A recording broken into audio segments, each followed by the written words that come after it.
All right, hello everyone. Welcome to our little workshop today. Today we'll be going over mostly about electron configurations. So to start, a quick little recap on what we probably maybe learned last week. So electron configurations, it's mostly just a representation or of how electrons occupy specific orbitals around an atom. And so when we write them, they usually show the ground state, or otherwise known as the lowest energy state. So here on the bottom here, we have this thing. This is 1s2. This is an example of how you write something in electron configuration. So here on the left, this 1 right here, that is going to be representing the energy level, or is like the principal energy level. The S right here in the middle, this is going to be the sublevel. And then the superscript up here, sometimes you might not see it as a superscript. Sometimes people will just write it like this. But it's more or less the same thing. So the 2 up there is going to be representing the electrons that are going to be occupying that sublevel. And so electron configurations, they usually fill up in a very specific order. I believe it is known as the Aufbau principle. So basically, from that last slide, you saw there was the energy level. So this would be n equals 1, n equals 2, 3, 4, all the way down to like 7. And so the Aufbau principle states that the electrons will always fill up an orbital from the lowest energy orbital all the way to the highest. So we have, for example, this first arrow, it goes to 1s. So it goes down this way. And then when it goes to the next one, it'll go all the way back here and then start with 2s. And then once it fills those 2 electrons here, it'll go all the way down and then go all the way up here.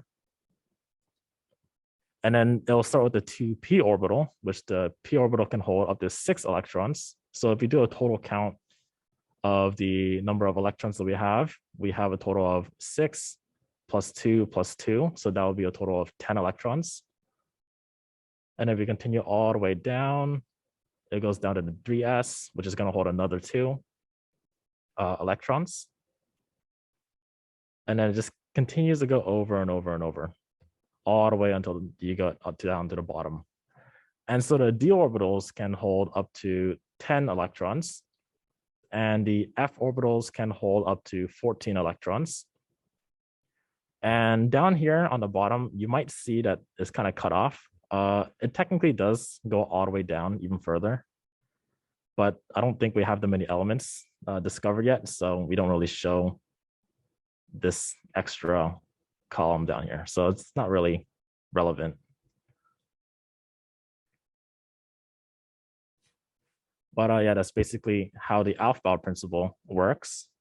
There's going to be a lot to memorize on this, but instead of memorizing this, I like to memorize just this electron configuration table instead, which basically summarizes the entire Aufbau principle table, but in terms of the periodic table. So here on the top right here, we can see all of this is going to be the 1s. And then this entire block here actually is going to be the s orbitals, or the s sublevel. Down here, we're going to have the d orbitals.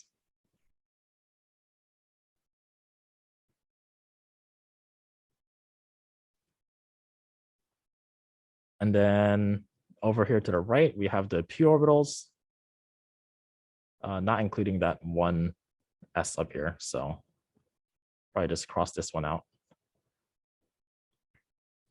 And then down here, we have the f orbitals.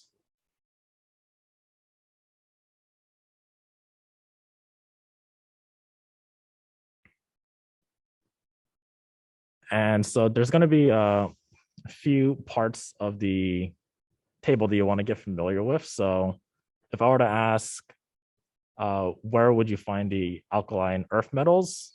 Where might you guys say it would be?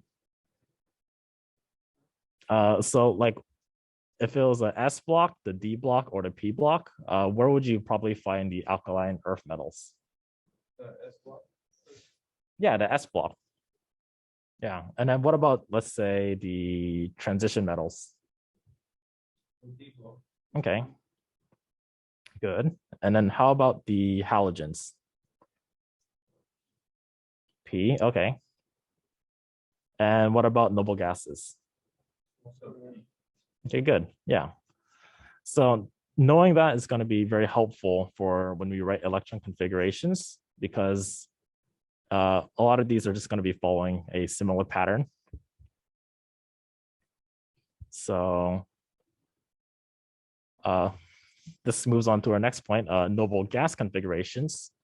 So this is another way we can write our electron configurations, because a lot of times when we write them, they're going to be really long, and it might be cumbersome to write.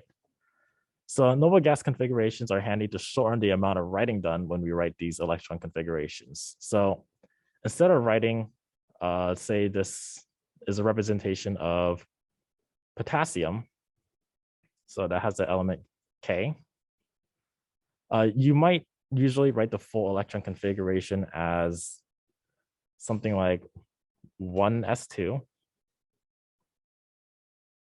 2s2, 2p6,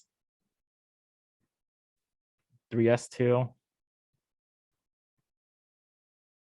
3p6, and then 4s1. So it's a lot to write all of this down at the beginning. So instead of having to write all of that, we can always just represent it in terms of its nearest noble gas. So in this case, this entire block here can be represented as argon. So we will just write this in the brackets.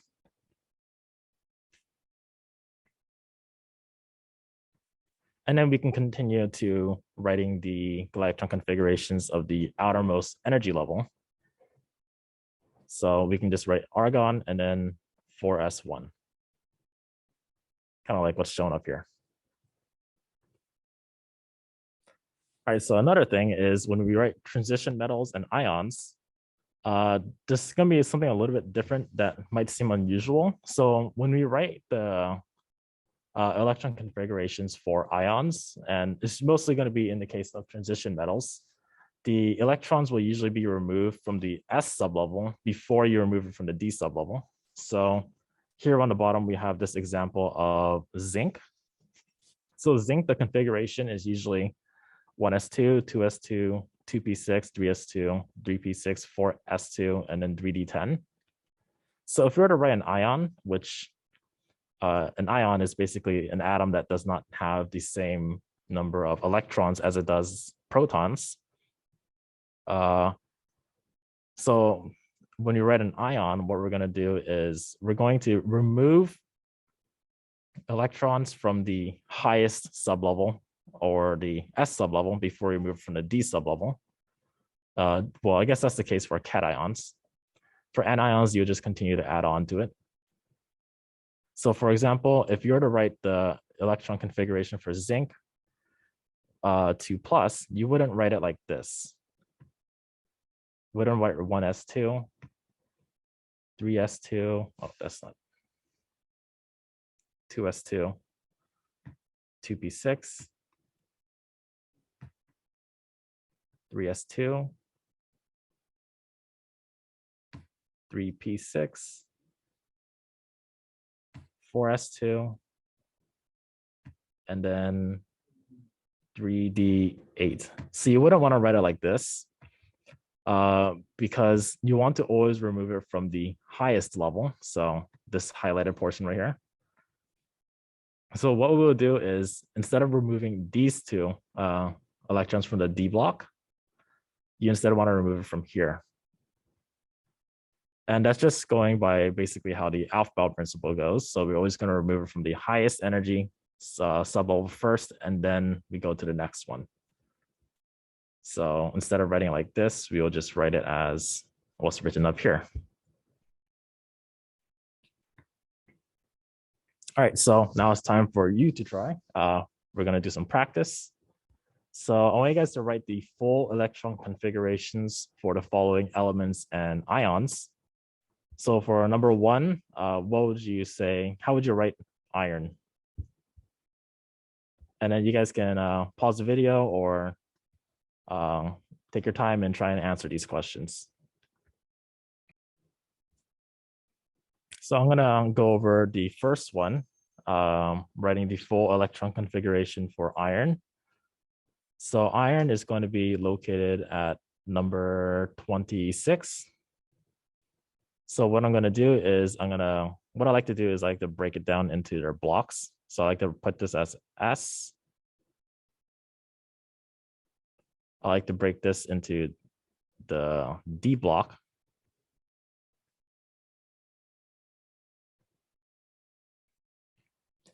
And then I like to put this one as the P block.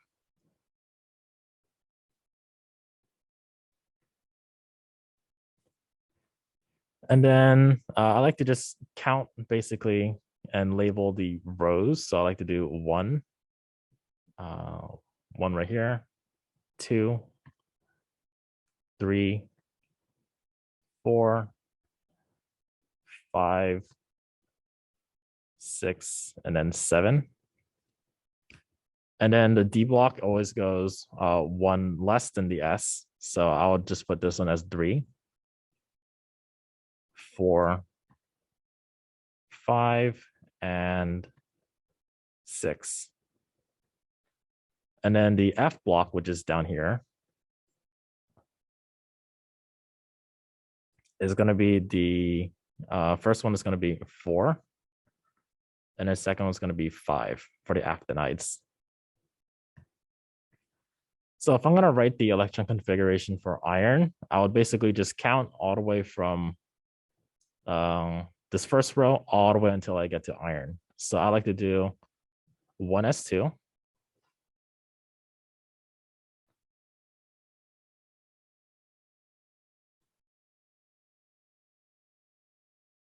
And then 2s2. So I'm going to cross them out as I'm going through them. So this is 1s2.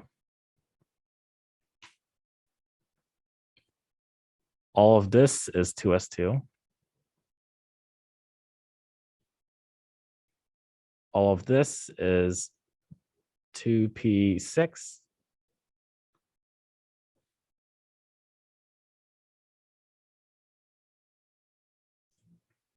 All of this next one that's coming after is going to be 3s2.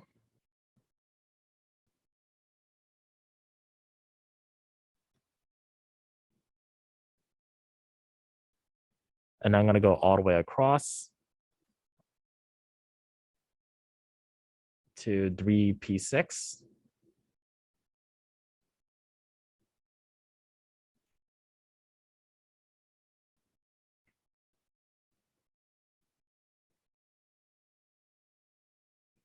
And I'm going to go all the way down to the fourth row. So we're going to do 4s2.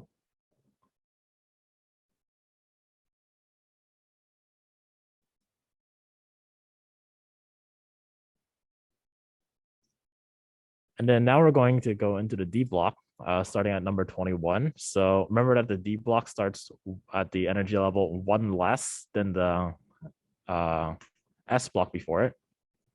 So we're going to do 3D, and we're going to count 1, 2, 3, 4, 5, and then 6. So the final valence configuration is going to be 3d6.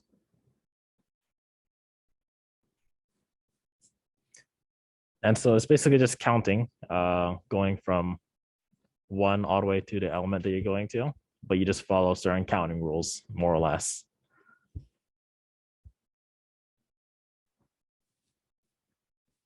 So next, we're going to go over germanium. So germanium is going to be element number 32, which is right here. If we follow those same counting rules, it's just going to be going 1s2.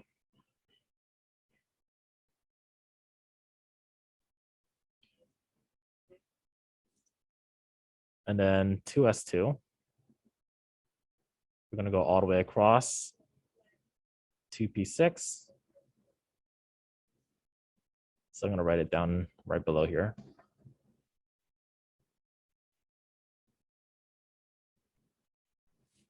Actually, let me write it down on the bottom so there's more space.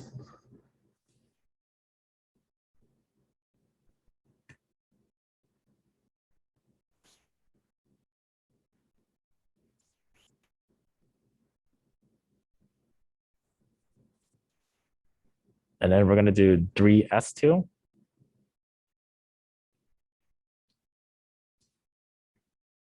Which is going to be this block right here. We're going to go all the way across again. We're going to do 3p6.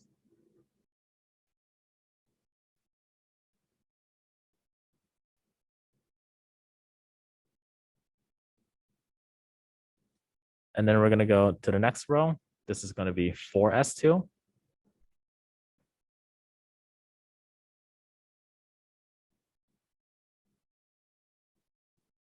And then we're going to do this entire D block down here. It's going to be 3d10 because there's going to be 10 electrons in the D block.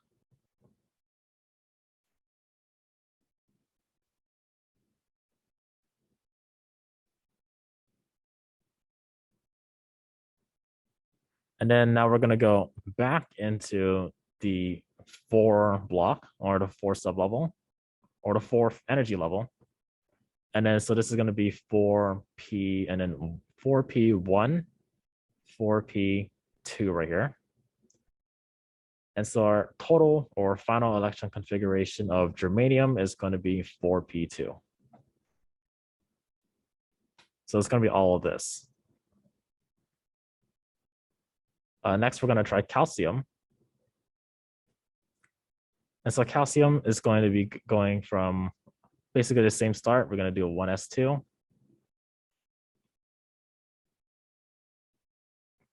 2s2.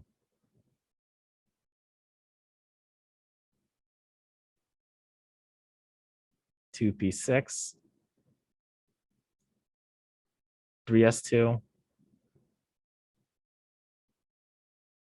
3p6. And then we're going to go to 4s, and then we're going to do 4s1, 4s2. So this is our final electron configuration. It's just going to be 1s2,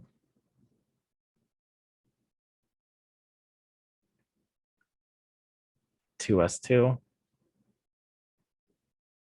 2p6, 3s2, 3p6, and then finally 4s2. And so that's going to be the configuration for calcium.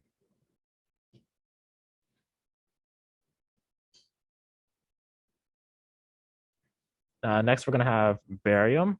That's going to be Ba element symbol. So that's going to be element 56 down here. So this is going to be a little bit longer. We're going to do 1s2.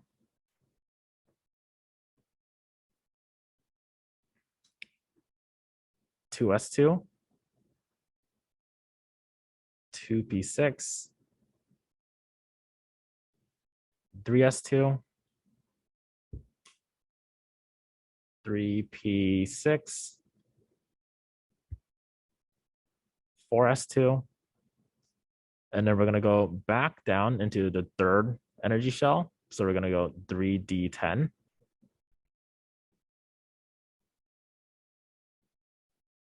And then we're going to go back up to the 4th level. So we're going to go 4p6.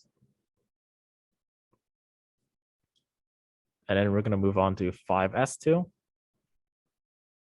And we're going to go back down to 4d10. And then we're going to go to 5p6. And then we're going to go 6s and then 6s1, 6s2. So basically this is going to be pretty long. It's going to be a 1s2, 2s2, and we're on number 4. 3s2, 2p6 first, and then 3s2, 3p6, 4s2, 3d10, 4p6, 5s2, 4d10, 5p6, and then 6s2. So this one's pretty lengthy. It's basically until we do the noble gas configurations, this is how you're going to be writing the full electron configuration for these elements. The next one we have is fluoride. So you might think it's fluorine, but remember that fluoride is going to be the ion. So this is going to be represented as F minus. So remember that with ions, we're going to be basically writing the configuration of more or less like another element. So an ion with a -1 charge means that it's going to have one more electron. So if it has one more electron, then it's going to have a total of 10 electrons. So I'm just going to write the electron configuration for the element that has 10 electrons, basically. So in that case, we're just going to be writing the configuration for neon. And then that's going to be the configuration for the fluoride ion. So that one's just going to be 1s2, 2s2, and then 2p6. And that's basically it for the fluoride ion. That's pretty short. Another case is we have the beryllium 2+. So this is going to be a cation. So the 2+ means that it's going to have a +2 charge. A +2 charge means that it's missing 2 electrons. So I'm going to be writing the electron configuration of the element that has only atomic number of 2. So instead, I can just write the configuration for helium. So that one's just going to be 1s2.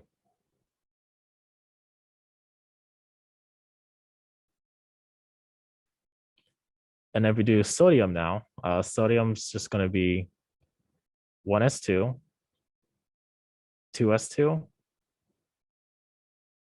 2p6, and then 3s, and then it's only going to be the first block or first column. So this is going to be 1s2, 2s2, 2p6, 3s1.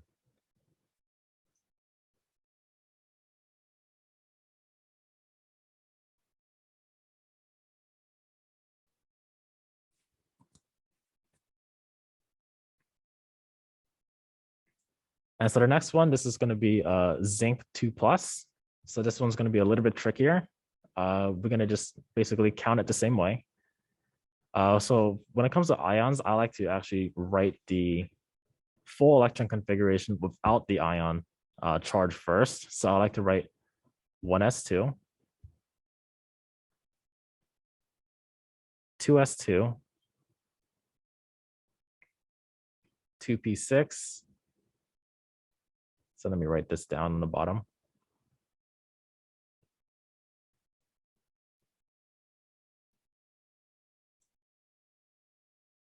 Three S2, and then 3p6.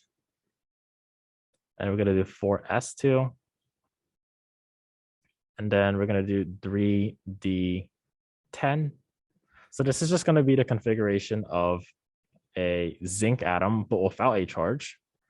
But since this zinc atom has a +2 charge, we're going to instead remove 2 electrons. And remember that we don't remove it from the D block. We're going to try and remove it from the highest S block first. So instead of removing it from 3D10 to become 3D8, we're just going to completely omit the 4s2 portion.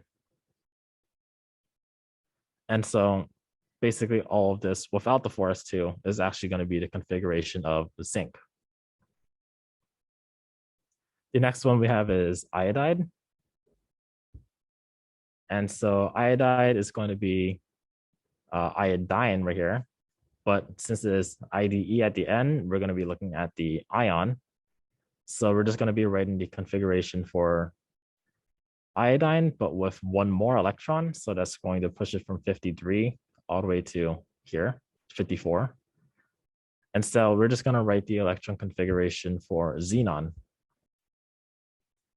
And so that's just going to be 1s2, 2s2, 2p6,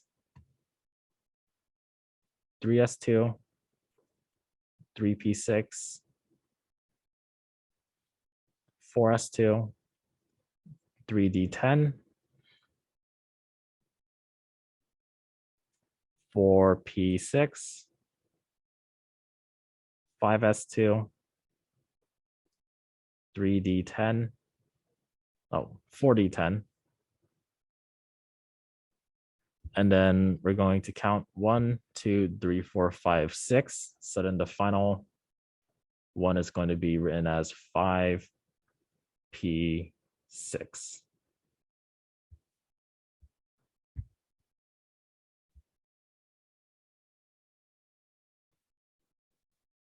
And finally, for the full electron configurations, we're going to be doing the polonium.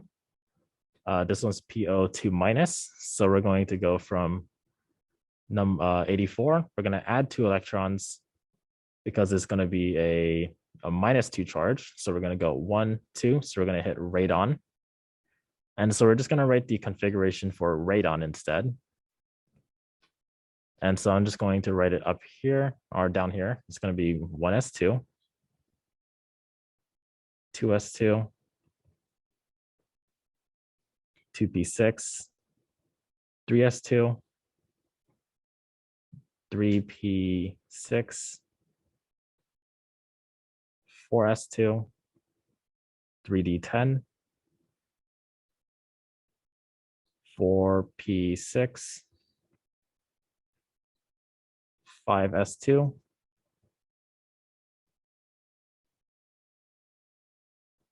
4d10, 5p6, 6s2, and then 6s2, and then we're going to go into the F block actually. So 56 and then 57, and then it goes down all the way here. So this is going to be one that has an F block. So we're going to write 4F. And the F block has 14 electrons. And since we're going to be, all of those are going to be occupied, we're going to write it as 4F14. And then we do 5D10. And then finally 6P6. So that one's pretty lengthy. But thankfully that we have another way we can write it.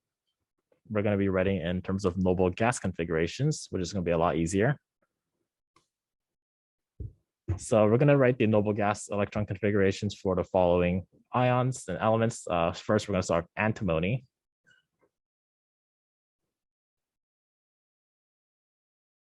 So antimony is going to be the element SB. So it's going to be number 51. And remember that when we do the noble gas electron configurations, we are allowed to write just the noble gas that comes before it. So 51, we can go all the way back and backtrack all the way down to here, krypton. We don't want to write it as the one that is nearest to it. For example, we don't want to write the electron configuration using xenon. That would be incorrect. So for example, how we will represent antimony is we can do krypton, so we can put it in a bracket.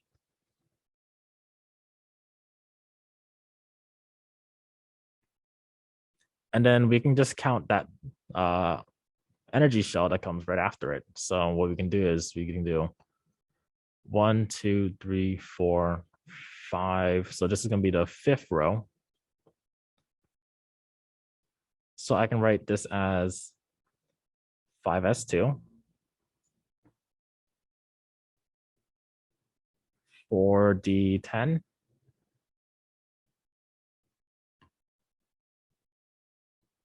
and then we can count back to 5p, 1, 2, 3.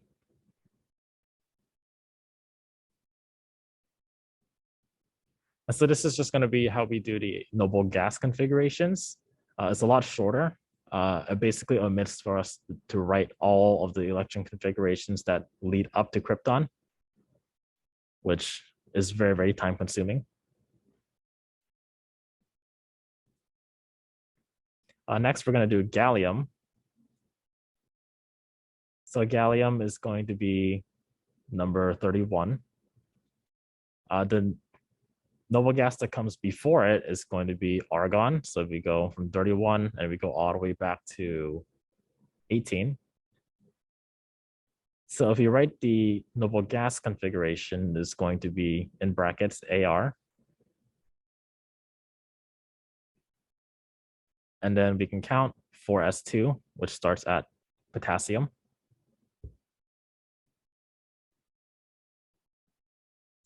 And then the one that comes after is 3d10. And then 4p. And since this is the first element in the p block, we're just going to write 4p1. So that's how we were going to write gallium.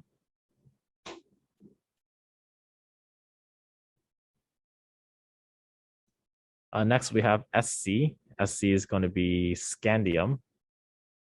And so the nearest or the first noble gas that comes before it is going to be argon again.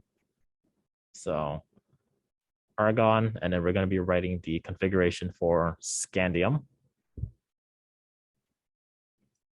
And so scandium, we're just going to write in brackets AR.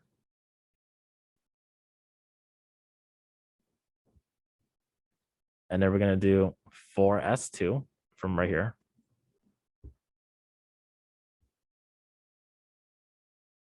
And then 3d, and then since this is going to be the first element in the D block, it's going to be 3d1.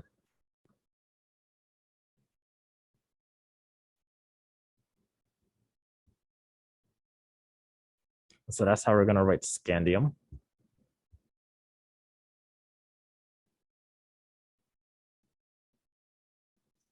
The next one we're going to have is P with a 2 minus. So this is going to be phosphorus with a -2 charge. So we're going to locate phosphorus. It is going to be number 15. It has a -2 charge, meaning it has 2 more electrons than it has protons. So we're going to write the configuration of an element that has 2 more electrons. So we're going to do 1, 2. So we can just write the noble gas configuration of this of chlorine to represent a phosphorus with a -2 charge. So I can write neon, because neon is going to be the first noble gas that comes before phosphorus. And then we can count, we're going to do 3s2. And then move over to here. We're going to do 3s and 3p1, 2, 3, 4, 5. So you can write the noble gas configuration of a phosphorus with a -2 charge as in brackets Ne, 3s2, and then 2p5.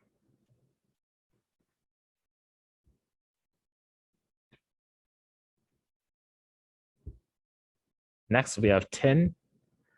So the element symbol for tin is going to be Sn. So it's going to be number 50.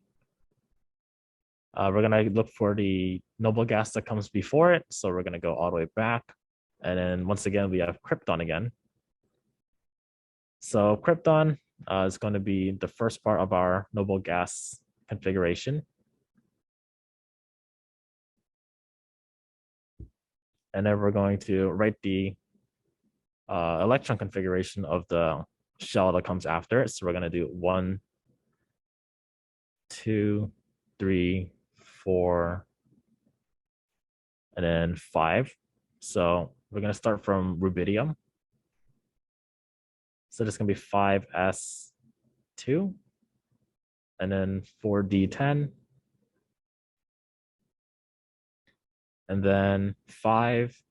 We're going back to indium right here. So it's 5p1, 5p2 at 10.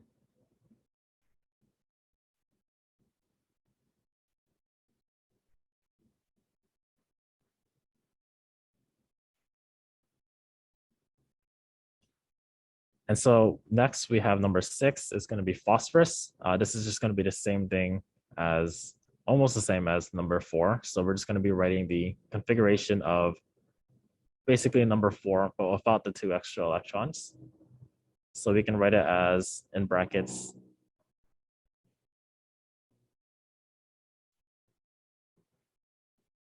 Ne, and then we're going to do 3s2.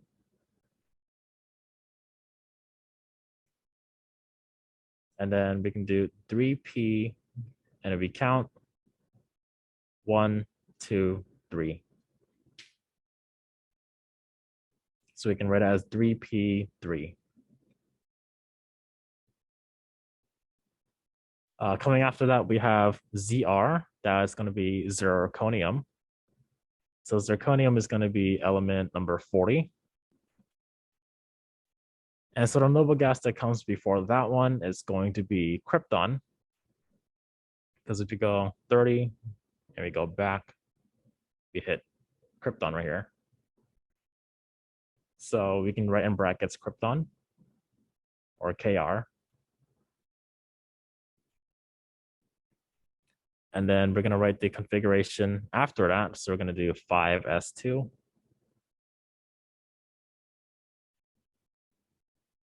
And then 4d1 right here, and then 4d2 right here. So we're going to write 4d2.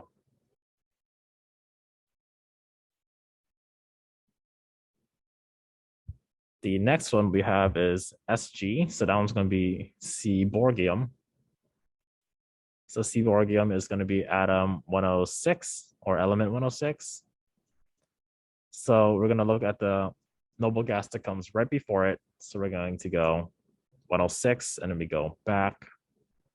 And it technically goes down this way.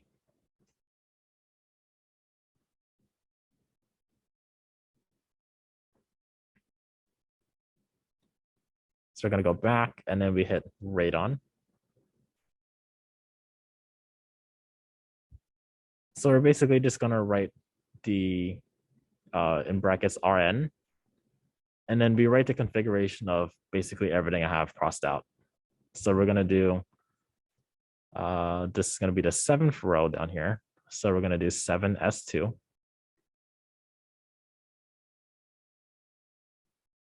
And then we're going to do, let's see, this is going to be 6d.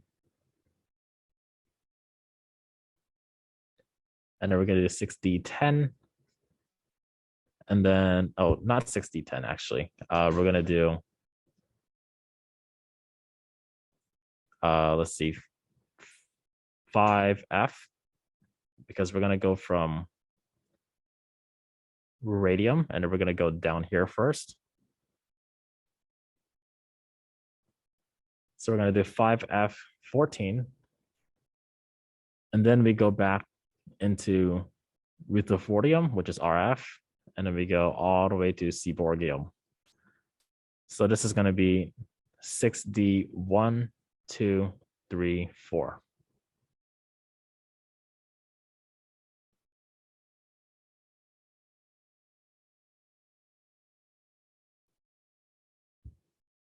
The next one we have is technetium. It's going to be the element symbol TC. So that's going to be number 43. We're going to go backwards. and then we're going to hit krypton again. So krypton is going to be in brackets because that is going to be our noble gas.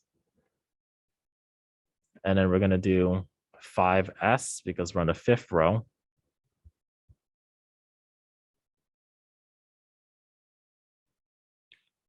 Five S2, and then we're going to do 4D1, 2, 3, 4, 5. So we're going to do 4D5.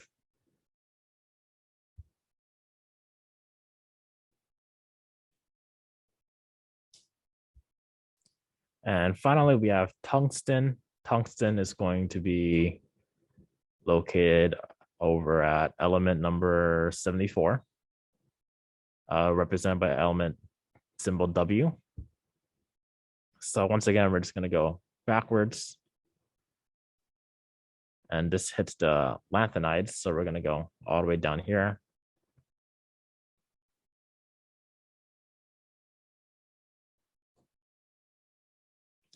And then we're going to go through the S block again. And then we're going to hit xenon for our noble gas.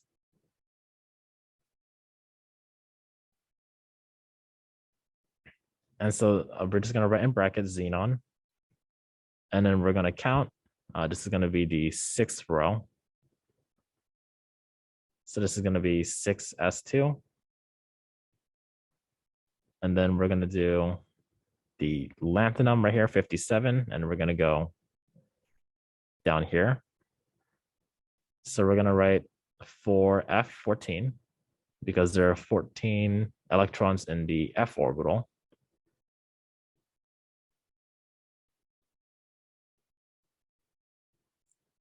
And then we're going to go back up to the D block. So we're going to do 1, 2, 3, 4. So our noble gas configuration of this one is going to be XE, 6s2, 4f14, and then 5d4. So this is basically it on how we do the noble gas configurations. It's a lot shorter, it's a lot easier. And yeah, it's very, very useful for cutting down the amount of writing we had to do. And so that basically concludes our workshop. Does anyone have any questions? Yeah, could you show me, like, if we do like 103 or something really high? Which one? Like atomic number 103, very low. Atomic number 103. So Lawrencium? Sure. Yeah, so if we were to do Lawrencium, we can, so I'm just gonna do the noble gas configurations to cut down the amount of writing at the beginning. Yeah. So I'm gonna start at radon.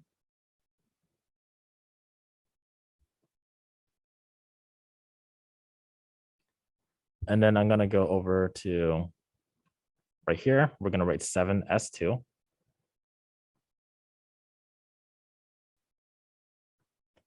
And then we're gonna do number 89. So we're gonna write 6d.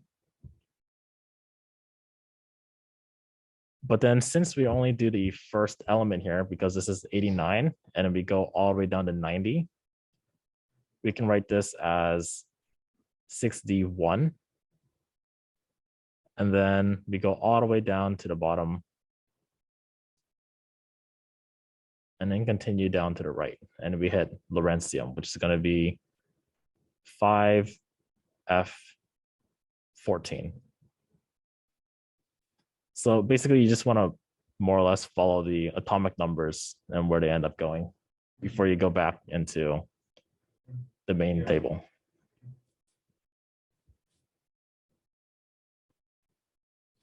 But yeah, any other questions?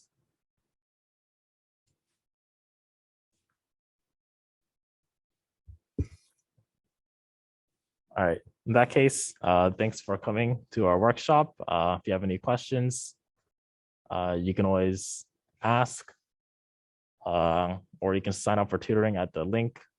And then if you haven't joined already, you can join the virtual STEM Center on Canvas. And yeah, thanks for coming.